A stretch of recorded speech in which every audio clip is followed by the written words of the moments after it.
Have you ever chosen to carry everything alone, just so you wouldn't have to ask anyone for help?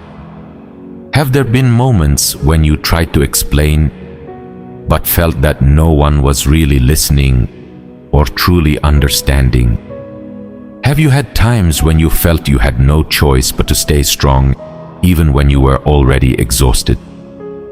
Then this feeling is not unfamiliar to you. On the surface, nothing seems wrong. Life is moving forward. Things are happening.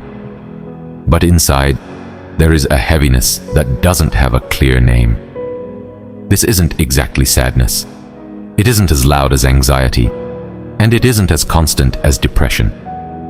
It's an in-between state, a quiet and deep side of being human.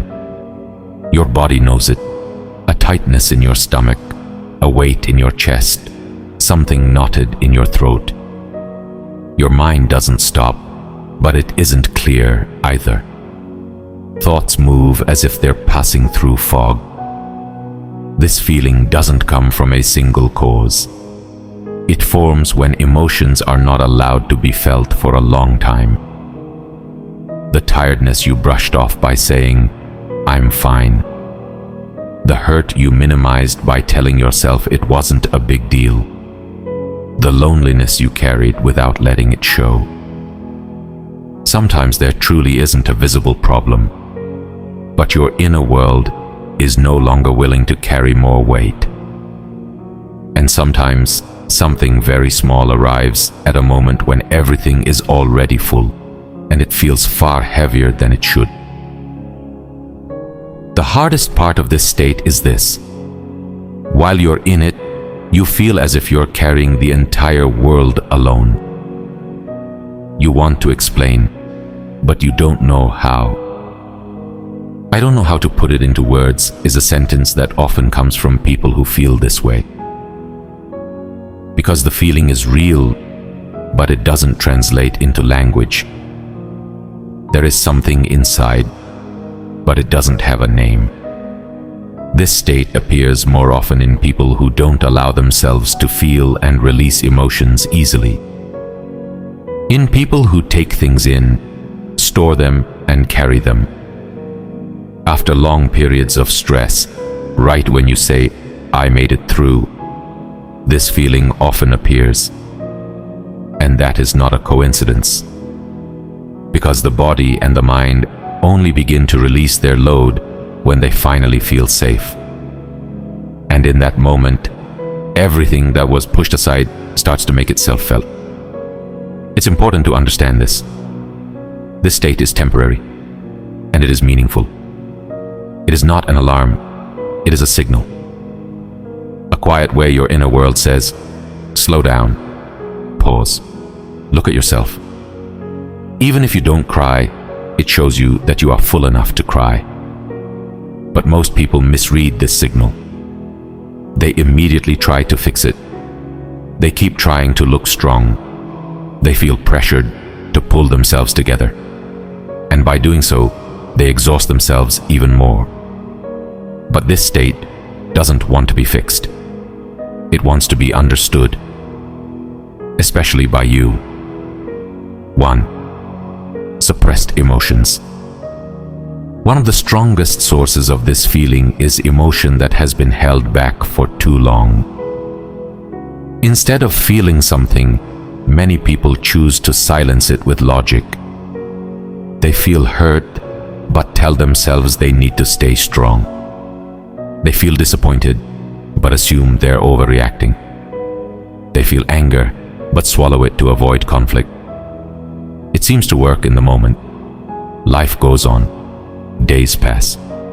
The situation appears closed, but nothing is actually closed. It only becomes quiet. Suppressed emotion doesn't disappear. It changes form. What you didn't cry about then returns later as a heaviness that won't leave.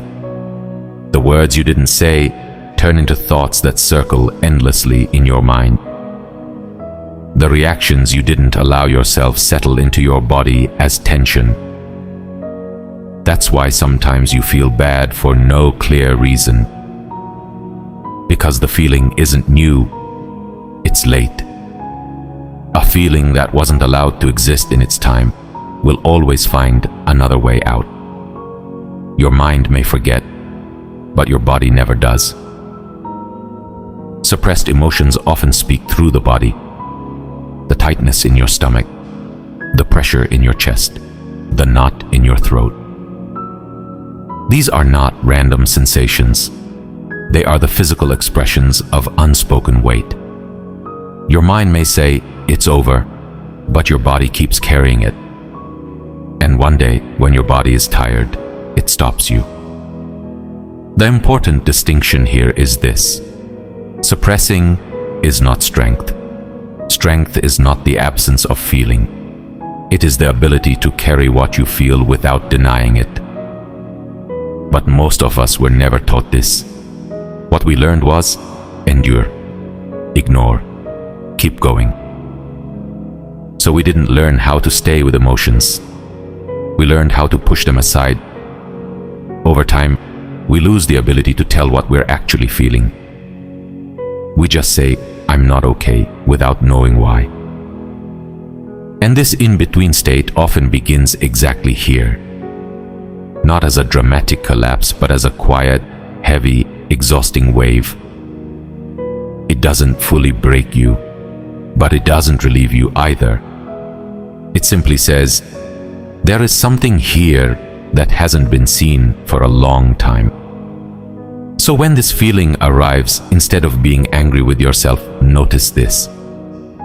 This is not a sign that you are weak.